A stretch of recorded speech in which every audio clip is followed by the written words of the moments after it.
What are we all about? Anti-communism, right? One of the people I learned the most from out there is James Lindsay. Obviously, you know James. He's from newdiscourses.com. He also wrote the book Race Marxism, but he is one of the leading anti-communists in this country. And I spend some time on Twitter now and then. I've enjoyed James's takes, but I haven't seen very much of him. James, you been on vacation or what, buddy? Where you been? I died. Rip me. R.I.P. James. Yeah, they sniped me. My account has been suspended. As you can see, they permanently removed me from Twitter for beating a leftist at a word game, which is not allowed. Okay, elaborate. What happened? Well, as my shirt says, I don't know if you guys can see, it says, okay, groomer. So I was calling these leftists who are sexualizing our children, these communist manipulators, I was calling them groomers because they're doing cult ideological grooming. There's some okay groomer going on. I was calling them groomers, and I got knocked out of Twitter for 12 hours. I got a slap on the wrist. I got told I was a bad boy. And so I came back on and I said, okay, child sexualization specialist, to one of them, thinking that you could avoid the G word, and that apparently infuriated them because they permanently removed me from Twitter. Good for you. Okay. You're gone from Twitter. Obviously, you're not going to be gone from this movement. What's it been like? Has it been good? Has it been terrible? Do you feel silenced? Do you feel reinvigorated? I feel great. It's really funny. It's almost like I got like this splash of water in my face. It's like Twitter's not real.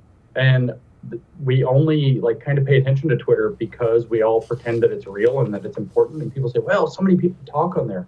But the matter of fact is for example, what makes these social media platforms interesting, if you go to Truth Social or you go to Getter or one of these other platforms that's kind of like a Twitter clone, a conservative kind of haven, they don't feel the same and it's not as fun, and everybody kind of remarks on this. And I don't think it's structural in the sense like the API or however it works. I think it's in fact that there's no dynamic. That it's not this kind of broad sweeping, everybody mixing it up, differences of opinion kind of all over the place.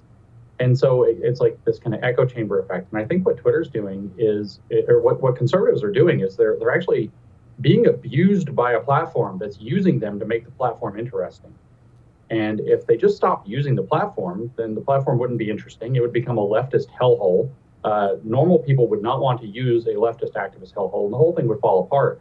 And to be honest with you, I actually think Twitter is doing that on purpose right now. I think that I don't know if you know the story from World War II. I know you're a big war guy, of the sinking of the Bismarck. But if you know, it was disabled by Allied torpedoes, but it wasn't sunk. And it was surrounded, and obviously capturing the Bismarck would have been a very valuable thing. And maybe Elon Musk was going to buy the Bismarck or something. And so they dynamited it from within so that it would sink so that the enemies couldn't capture this super elaborate warship. And I strongly suspect that Twitter, after Elon struck the rudders with a torpedo and made it non-navigable, I think they're trying to sink it from within by removing a lot of that dynamic.